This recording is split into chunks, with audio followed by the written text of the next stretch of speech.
Ini dia debut dari Omega Reckless Armor. Akhirnya Reckless bisa jadi armor yang nempel di badannya Omega. Bakalan sekeren apa ya? Dan apakah kemampuan dari Reckless itu bakalan tetap bisa dipakai di Omega? Simak videonya sampai habis. Ini dia review dari Omega Ultraman Omega episode 4 ya. Hai semuanya, kembali lagi di channel aku di Mei Meiko desu. Ogenki desu ka? Anahita? Hai semuanya, kembali lagi di channel aku. Dan hari ini aku bakal ngebahas tentang review dari Omega Ultraman Omega episode 4 ya.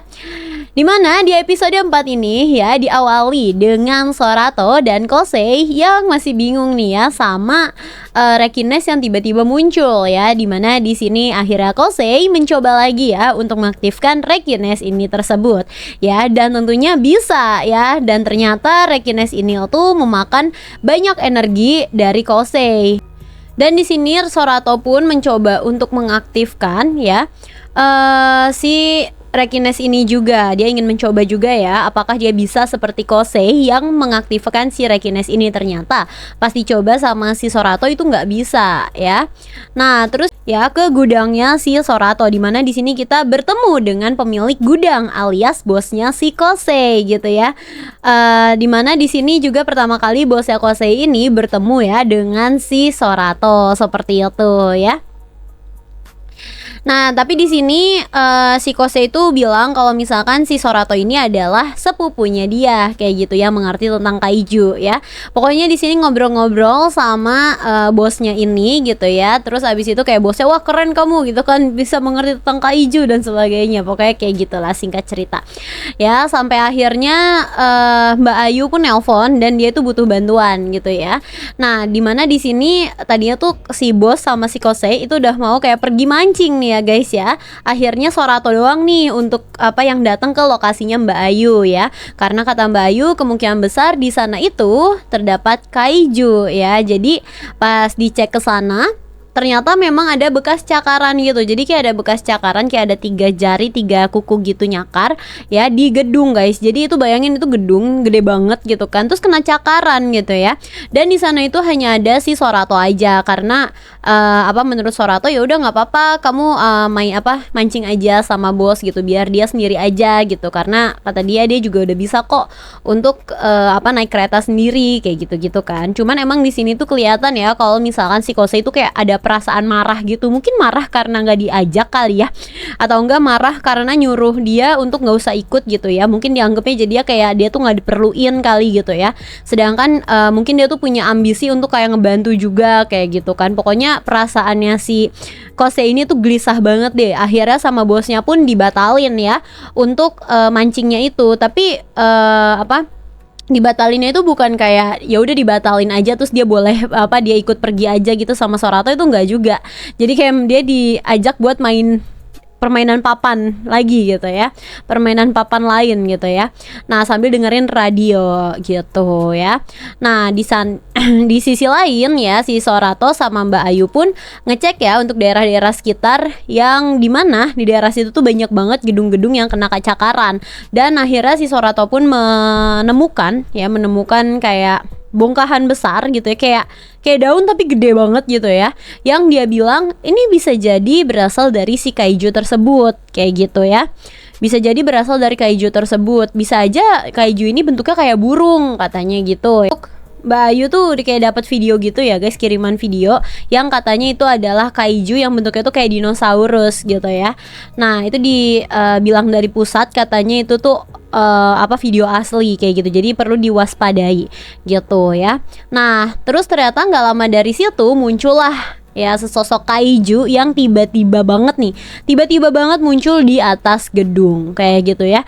Yang ini tuh aku baru kali ini kayak ngeliat ya di Ultraman yang Omega, karena kan aku emang baru nonton Ultraman tuh di Omega ini ya guys ya. Kayak ini tuh bener-bener muncul tiba-tiba muncul banget, definisi tiba-tiba muncul, kayak ada percikan-percikan awan hitam dan ada petir-petir ungu gitu, terus tiba-tiba dia muncul gitu loh. Jadi kalau kaiju-kaiju yang sebelumnya kan yang kayak emang datang entah dari mana tapi kayak udah jalan gitu kan. Kayak misalnya dari air atau apa gitu kan, tuh kan jalan gitu. Kalau yang ini tuh tiba-tiba kita bisa melihat tiba-tiba dia ada di situ kayak gitu ya. Nah, nanti ini juga bakalan terjawab ya kenapa dia bisa tiba-tiba muncul ya. Mana di sini dengan munculnya monster ini bikin semua warga itu tentunya panik, ya kan? Semuanya panik, ya lah, siapa yang nggak panik kan tiba-tiba ada makhluk kayak gini gitu kan? Bentuknya tuh emang benar ya, bentuknya tuh kayak burung gitu guys ya, bentuknya tuh kayak burung, ya kayak burung gitu deh pokoknya ya. Nah terus habis itu si Kosei pun mendengar berita ya, di mana katanya ada kaiju yang muncul ya. Nah akhirnya dia langsung bergegas ke tempat tersebut ya dengan menggunakan mobil yang dipinjam dari bosnya. Di lokasi pun si Sorato nggak tinggal diam, dia langsung berubah juga menjadi ya. Tapi di sini keren banget sih jujur menurut aku, sebelum dia langsung berubah ya, menurut aku ini cara yang keren banget. Dimana si Sorato ini kayak mukul tiang gitu ya sampai retak, terus habis itu dia bilang kayak ini adalah wilayahku kayak gitu ya. Jadi kayak ini aku kasarnya kan si burung ini, si kaiju ini tuh nyakar-nyakarin itu tuh kayak tanda teritorial gitu kan, tanda itu bahwa daerah itu adalah wilayahnya dia. Jadi si Sorato itu kayak memprovokasi kaiju ini tuh dengan cara dia juga nandain daerah dia sendiri kayak gitu loh. Jadi kayak dia dengan kayak ngerusakin, ngasih tanda lah intinya gitu ya di bangunan itu, kayak dia bilang ya ini adalah wilayahku, aku kayak kasarnya udah ditandain kayak gitu-gitu. Akhirnya panas lah gitu ya, akhirnya nengok lah gitu kan si kaijunya kayak gitu ya. Nah karena mungkin dia berasa karena ya itu tuh adalah daerah dia gitu kan, sedangkan si Sorato malah nganggep kayak nandain itu daerah dia, mungkin kayak gitu kali ya. Nah di sini pun si Sorato langsung berubah ya menjadi Ultraman Omega ya. Di pertarungan yang ini aku juga cukup suka ya, karena di sini aku suka sama yang kayak scene pas si kaijunya ini tuh kayak pengen nyakar-nyakar si Omega gitu. Itu menurut aku suka sih. Mungkin dari pengambilan kameranya juga itu aku suka. Nggak tahu kenapa kayak keren aja gitu, kayak itu tuh kita diperlihatkan bahwa si Ultraman tuh kayak dia tuh lagi tidak berdaya gitu, terus kayak pengen dicakar-cakar kayak gitu loh sama si burung ini ya, sama si kaiju ini kayak gitu. Dan di sini juga kita bisa banget ngelihat bahwa si Omega ini tuh sebenarnya kewalahan ya ngelawan si kaiju ini ya. Untungnya ya kan, untungnya si Kosei itu langsung datang ke lokasi ya kan, dan akhirnya dia langsung mengaktifkan si Rekines ya. Jadi dia langsung mengaktifkan Rekines pas si Omega lagi kesusahan, langsung diseruduk tuh monster sama Rekines. Mantap Rekines. Aku suka banget sama Rekines ya. Nah, terus juga di sini mungkin ada hal yang kayak aku baru kayak nangkep kali ya. Mungkin di sini Rekines kalau mau melakukan sesuatu itu lebih ke harus atas persetujuan dari si Kosei. Kayaknya sih gitu ya.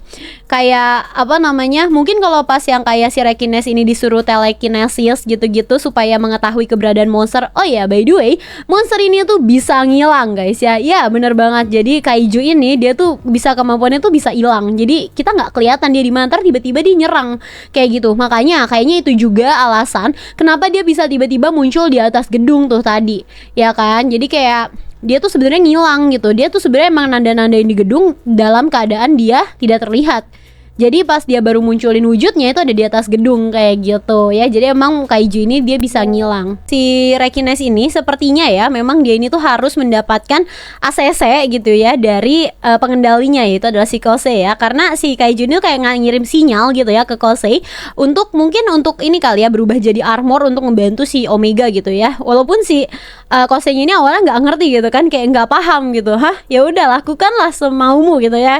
Kayak coba pokoknya ya udah lakukanlah gitu kan. Baru dia berubah tuh menjadi armor ya, bisa menjadi pedang gitu juga, sama dia jadi armor juga, tanduknya juga berubah ya.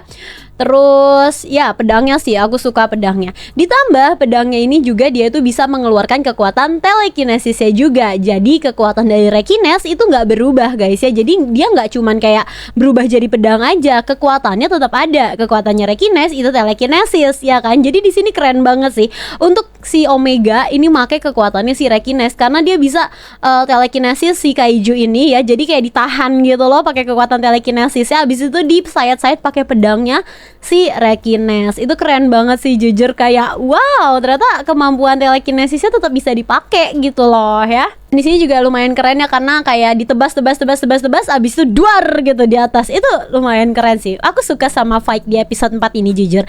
Dibandingin episode-episode lalu, kayaknya aku paling suka di episode 4 ini. Ya, dan itu juga selesai ya, dimana efek samping dari dari si Shotaro menjadi Omega dan si Kosei yang ngendalin Rekines adalah lapar ya. Jadi mereka balik ke gudang dan ya kelaparan. Seperti itu ya guys ya. Sekian aja video dari aku. Itu dia untuk review dari Ultraman Omega episode 4. Gimana menurut kalian tentang episode ini? Aku sih puas ya sama pas fight-nya di sini ya untuk yang episode ini. Dan aku juga suka banget sama Sorato pas yang giniin tembok itu. Iya, aku suka banget, kayak keren aja gitu loh rasanya. Ya, kalau kalian suka nggak? Aku sih kasih episode ini mungkin di 9/10. Kalau kalian di berapa? By the way, terima kasih banyak untuk kalian yang sudah tonton sampai habis tanpa di skip-skip terutama. Dan terima kasih juga untuk kalian yang sudah subscribe, like, dan komen. Untuk kamu yang baru ketemu sama channel aku, hai, salam kenal, kenalin nama aku Meiko. Semoga kamu betah di sini ya. Oh ya, dan aku upload video setiap hari, jadi jangan lupa untuk cek ke channel aku. Kalian bisa scroll aja untuk di channel aku. Kalian bisa tonton video mana yang belum kalian tonton. Aku Meiko Mama Real, see you in the next video. Bye bye.